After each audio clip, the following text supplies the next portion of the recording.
हेरवाडच्या सरपंचांना जातीवाचक शिवीगाळ, अॅट्रॉसिटीसह विविध कलमांखाली गुन्हा दाखल। हेरवाड ग्रामपंचायतीच्या लोकनियुक्त सरपंचांना ग्रामपंचायत कार्यालयासमोर जातीवाचक शिवीगाळ करून जीवे मारण्याची धमकी दिल्याप्रकरणी एका व्यक्तीविरुद्ध अनुसूचित जाती जमाती अत्याचार प्रतिबंध कायद्यासह विविध कलमान्वये कुरुंदवाड पोलीस ठाण्यात गुन्हा दाखल करण्यात आला। याबाबत हेरवाडच्या सरपंच रेखा अर्जुन जाधव वय 42 यांनी फिर्याद दिली। पोलिसांनी दिलेल्या माहितीनुसार 27 जुलै 2026 रोजी रात्री 8 वाजण्याच्या सुमारास हेरवाड ग्रामपंचायत कार्यालयासमोर मूकमोर्चा संपल्यानंतर सरपंच रेखा जाधव या ग्रामस्थांशी चर्चा करत असताना धनंजय शंकर सौदे वय अंदाजे 35 राहणार हेरवाड यांना त्यांना एकरी भाषेत शिवीगाळ केली।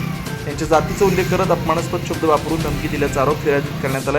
याशिवाय सरपंच रेखा जाधव यांच्या पतीलाही दूरध्वनीवरून संपर्क साधून जातीवाचक शिवीगाळ करत धमकी दिल्याचं फिर्यादीत नमूद करण्यात आलं। या प्रकरणी कुरुंदवाड पोलीस ठाण्यात गुन्हा दाखल करण्यात आला आहे। पोलीस नाईक भातमारे यांनी गुन्ह्याची नोंद केली। या प्रकरणाचा पुढील तपास इचलकरंजी विभागाचे विभागीय पोलीस अधिकारी करत आहेत।